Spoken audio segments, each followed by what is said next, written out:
Hello, Happy New Year to you all. Wow, 2025.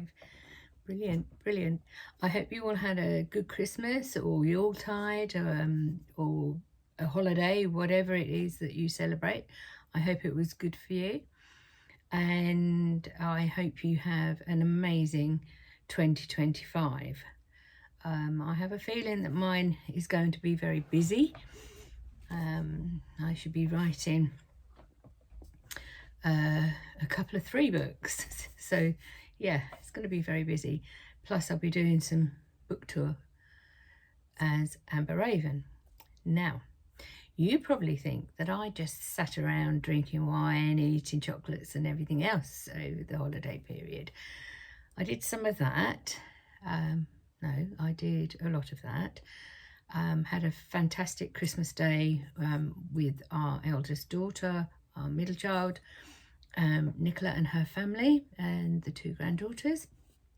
And it was a wonderful day. It was very, very happy. It was a lovely day. And New Year's saw my husband and I sitting looking at each other across the sofa saying, is it midnight yet? Is it midnight yet? We're not ones for going out New Year's anymore. We're quite content in our cosy warm home. So but we stayed up and we managed to get through the celebrations and everything else. So, and we're quite lucky because Harry is not fussed about fireworks and things, so he just played and laid, so he was fine. Right, okay, what's going on? Okay, I had a massive rise in costs on my website. The new bill that was going to be presented was just ridiculous. A massive, I mean, it was 100% rise basically. And I thought, no, I'm not going to put up with that. So I stopped my payment and sat back and thought, right, okay, I'll go back onto another platform that I used many years ago and set up a new website for Glynis Peters. Then I did a small attachment to that for Amber Raven because I am also the author Amber Raven. And I decided that instead of trying to struggle along with, I must do the Amber Raven YouTube channel, I must do this, I must do that, I thought, this is silly. We were going to try and keep Glynis Peters and Amber Raven apart.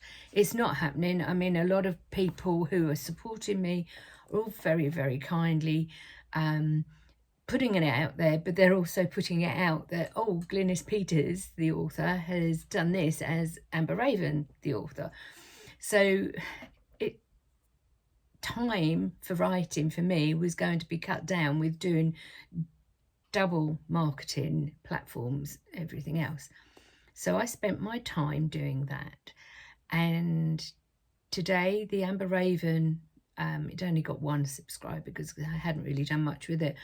A YouTube account was taken down, and this is now going to be here with me. So I will be wearing 1 or 2 hats. I don't wear witches' hats, but I do. I will talk to you about that side of my life as well, in the fact that I've written a witchlit. It's not witchlit. It's an historical witch-led book. It's about a bloodline that is tainted way back in sort of like Stone Age, Iron Age. The genetic makeup is tainted by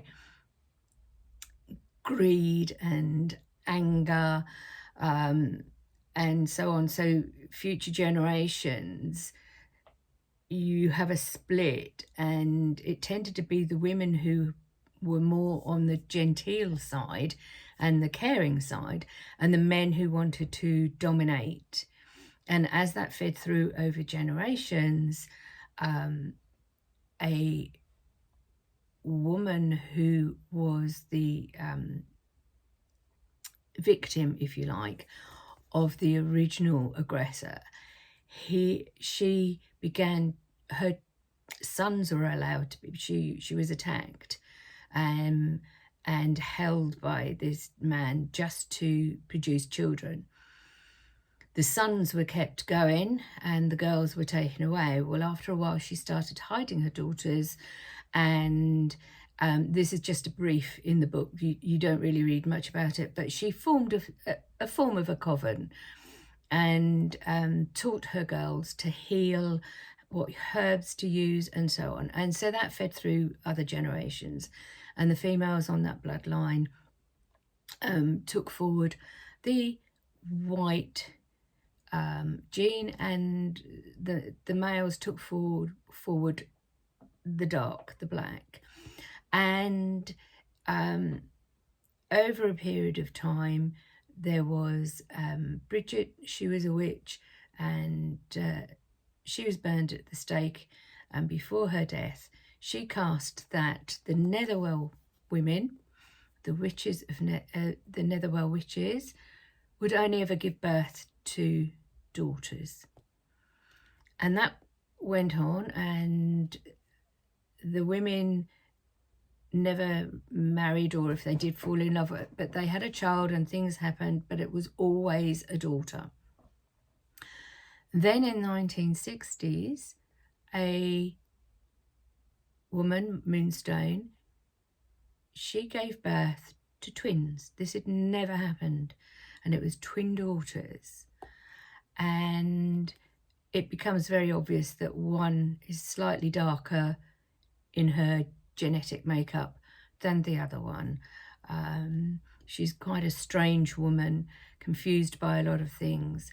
And she feeds off her sister's kindness, if you like. And so the story really is about Myrtle.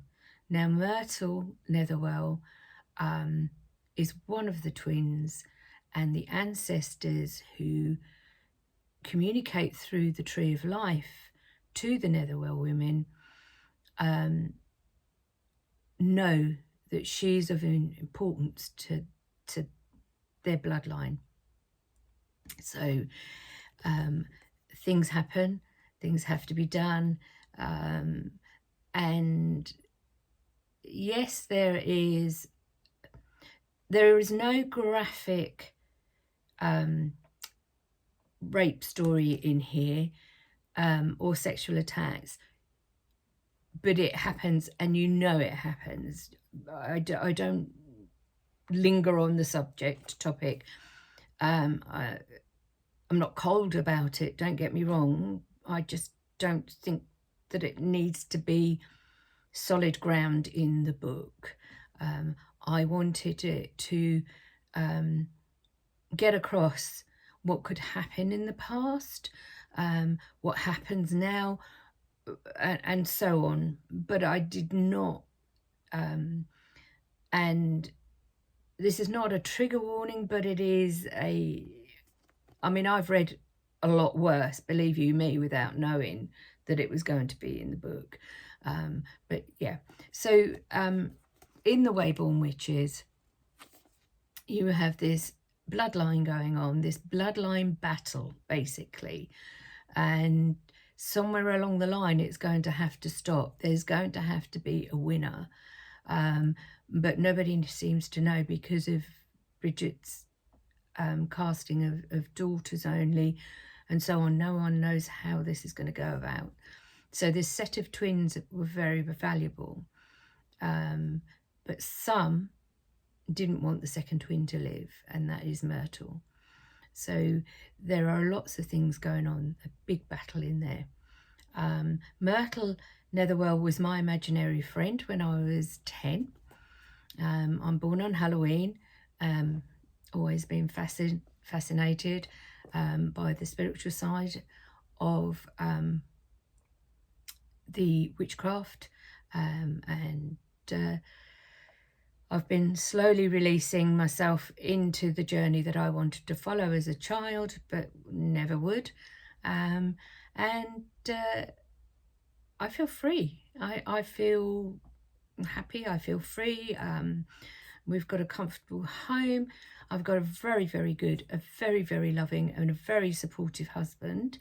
And I've got a loving family who know they know their mother is a bit quirky and a bit strange. But I have also got a younger daughter who is leading in her own journey into the holistic and spiritual field. So it's nice that I feel that within the family as well. Anyway, I had a launch party the other day, and that was incredible. That was amazing. I invited a few guests, friends and family, and we had fun, and it was very witch themed, but not Halloween witch themed. I mean, I'm talking like little cottage theme, and I had my sort of altar, and I had a blessing bowl where people could go and have their blessing from me for 2025. And it was lovely because I spotted my granddaughter and my great niece looking for the little crystals in the bowl with my son-in-law. So that was really sweet. And it was a moment. It was lovely. And gosh, yes, I had great fun. The book is available. I've been very, very surprised. It's got 2 orange bestseller flags at the moment, one in other practices and one in Wicca. It's in the top 100 in witchcraft and spiritual and other religions. At one point it was in the book and Kindle, totaled up to nearly, I think it was like nearly 20 bestseller lists, if you like, in the categories. So for that I was very touched because the book actually wasn't out.